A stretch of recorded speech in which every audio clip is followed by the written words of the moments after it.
E aí pessoal, tudo bem? Hoje nós vamos falar sobre uma técnica de redação muito especial chamada falso contraponto. O que é o falso contraponto? É claro que é uma derivação do contraponto. Eu vou comparar duas ideias, mas eu vou descartar uma delas.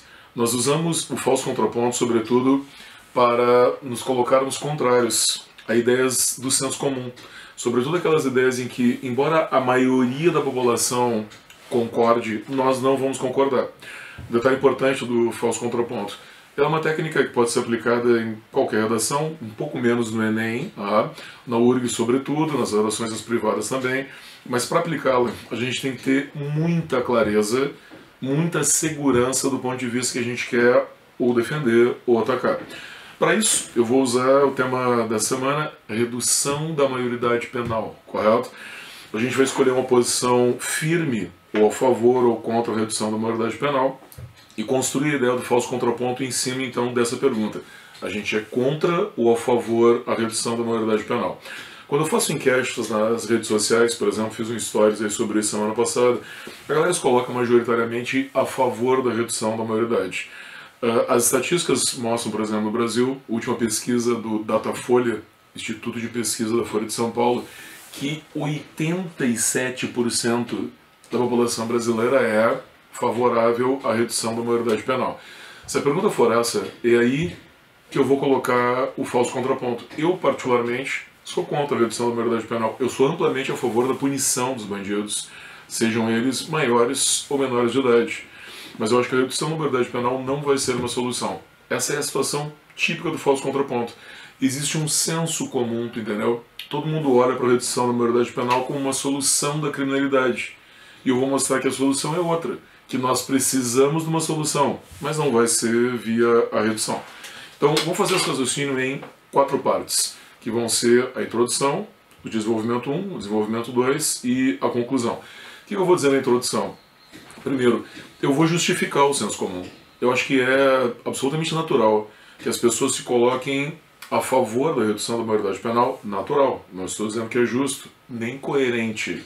Mas eu acho que é uma consequência natural da nossa história recente ser a favor. Por quê?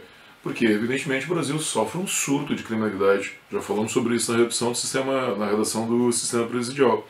Justamente nas décadas de 2010 e nessa agora com um pouco de crise econômica, a partir de 2015, o Brasil viveu um processo de enriquecimento, de alargamento da classe C, de apropriação de bens que não foram acompanhados por uma redução, como costuma acontecer, uma redução da criminalidade, e sim por um aumento da criminalidade, um superencarceramento, um aumento do número de crimes. Então é natural que a pessoa queira resultado, ok? Se tu quiser mencionar na redação, essa é uma frase que tu já ouviu várias vezes, muitas vezes em crítica a determinados posicionamentos do nosso governo atual. As pessoas querem soluções muito simples para problemas que são, na realidade, bastante complexos. Então, minha introdução é essa.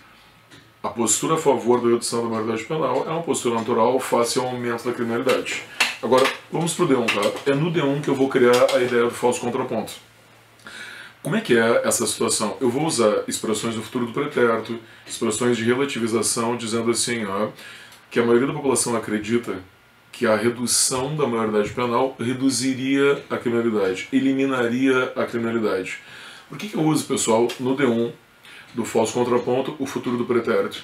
Isso é um código que o corretor vai entender claramente. Se eu digo reduziria, eliminaria, acabaria no futuro do pretérito, deixa margem para depois eu contradizer isso. Lembra, o futuro do pretérito é um tempo condicional, possível, virtual, hipotético e não real, correto? Então, meu tópico é esse. A população acredita, aqui está no presente, porque a população realmente acredita que a redução eliminaria a criminalidade. Como é que a população enxerga isso? Quais são as razões que levam a população a acreditar nisso? O aumento da criminalidade, que nós colocamos antes. Aqui no D1 tu pode dizer assim, o aumento discriminado, o aumento descontrolado, correto? Leva a população a uma situação de desespero. Isso é bem importante de dizer, correto? É aí, no desespero, naquela sensação de estar desprotegida, que a população vai exigir as soluções simples. Se tu quiser criticar mais, até simplórias, correto? Que vão levar a posturas radicais. Então a população quer o encarceramento do menor, correto? O encarceramento menor vai levar, o presídio vai levar à redução da criminalidade. Uma outra situação interessante aqui, e é aquela postura que nós vemos, né? Falamos também nos presídios, a ideia é assim, ó, prende adolescente e joga a chave fora. A população sempre entende que ao levar o indivíduo para o presídio, seja maior, seja menor, o problema está resolvido, porque ele não vai sair mais de lá. Tu entendeu? Lembremos, encarceramento não é eterno. A população enxerga a pessoa entrando no presídio, mas não enxerga depois a pessoa saindo do presídio. Isso gera, vocês entendem, um apelo popular muito forte, em que a pessoa imagina que o presídio vai ser a solução. Só o presídio, só prender é a solução. É aí que entra o papel do Estado. O Estado corrobora com essa ideia. Beleza. O Estado vai lá e propõe a lei da redução da maioridade penal, que hoje vocês sabem é 18, propõe para 16, propõe para 14, propõe para 12. Cara, daqui a pouco a gente vai prender a placenta, tu entendeu? E vocês entendem que, agora já imaginando o que nós vamos fazer no D2, vocês entendem que essas propostas, elas são, na realidade, palavras super importantes para o segundo desenvolvimento, demagógicas. O Estado faz aquilo que a população quer, mas o Estado sabe que não é a solução. Quando nós chegarmos no D2, o que eu vou dizer agora? Agora os verbos voltam todos para o presente e as expressões são mais de afirmação. Na medida que nós imaginamos que a solução é a prisão, eu vou contradizer dizendo que isso é uma solução, na realidade, ilusória. Já não está funcionando com um menor, com um maior de idade. Por que funcionaria com um menor daí? Vamos colocar os vários problemas, os empecilhos para a realização da redução da maioridade penal. Primeiro, vocês sabem que é demagógico, né? O governo faz aquilo que a população pede, mas o governo sabe que não é a solução. Em primeiro lugar, por que a redução da maioridade não é a solução? A maioridade penal, pessoal, é aquilo que a gente chama de cláusula pétrea. Eu não posso votar pela redução da maioridade penal sem mudar a Constituição. Existem coisas que nós não podemos votar contrárias. Por exemplo, a pena de morte no Brasil não pode ter. É uma ilusão. A redução da maioridade penal, o Supremo Tribunal Federal não pode admitir a redução sem mudar a Constituição. Então todos os projetos que nós discutimos, votamos, eles são demagógicos, porque eles são contrários à Constituição e jamais passarão no STF. É uma discussão, então, juridicamente fútil. Em segundo lugar, vamos fazer agora toda a trajetória, tá? Se fosse possível reduzir a maioridade penal efetivamente, então nós levaríamos menores para presídios. E foi por isso que nós fizemos antes a redação dos presídios. Aonde é que eu vou colocar esses caras? Quando os presídios brasileiros eles estão hoje superlotados. Eu não tenho lugar para eles. Então, entre um menor que trafica, entre um menor que rouba e efetivamente um assassino, eu vou preferir sempre o assassino para colocar no presídio. Esse cara, o menor, ele vai estar sempre no final da fila, porque a instituição não está preparada para recebê-lo. A instituição não está sequer capacitada para recebê-lo. Então é ilusório imaginar que eu vou mudar a lei. Eu não posso. É ilusório imaginar que eu vou prender o menor. Entendeu? Que eu vou levar para o presídio em função da superlotação. Tá, imaginemos, tá? O governo então constrói presídios. Qual é a terceira hipótese que me leva a ser contrária à redução da maioridade penal? Cara, eu vou fazer tudo isso e vou colocar o menor no presídio. Como é que é a frase daquele nosso parente mais conservador? Eu vou colocar o cara no presídio e jogar a chave fora. Cara, isso não existe. Esse menor ele vai sair do presídio. Todo mundo vai sair do presídio. Raros são os que têm prisão perpétua e os demais todos sairão. Sairão do presídio tendo contato com as facções, nós já sabemos disso. Nós já conhecemos essa história. E ao sair do presídio com uma condição pior do que ele entrou, aí lembra da ideia do círculo vicioso? Se aplica aqui também. Eu não vou realizar a condição de reduzir a criminalidade. Eu levei o menor para o presídio, o menor teve contato com a facção e ele sai com compromisso com o crime. Ele sai mais aparelhado para o crime e com compromisso do crime. Isso não é reduzir a criminalidade, isso é aumentá-la.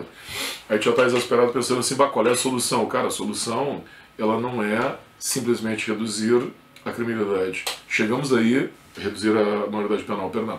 A solução é, nós chegando agora na conclusão, é tirar a condição de esse cara entrar no crime. Todas as relações que nós fizermos, pena de morte, presídios, redução da maioridade penal, o que nós efetivamente deveríamos estar cobrando? Não apenas encarcerar. É claro, fez o crime, nas condições de hoje, o adulto vai pagar, vai para o presídio. O menor ele vai para a fase, instituições que já existem e que punem o menor. A nossa conclusão deveria ser o quê? Reduzir, prevenir a criminalidade, impedir que esse cara tenha acesso à criminalidade e não colocá-lo no mesmo corredor do crime que nós já fazemos com o adulto. O que é o falso contraponto? Atacar o senso comum, mostrar que o senso comum pede uma coisa, como aprendemos no Círculo Vicioso na semana passada, o senso comum pede uma coisa que na realidade vai piorar a situação e não melhorar. Ninguém está falando aqui em impunidade, muito antes pelo contrário. O que eu quero é punição efetiva.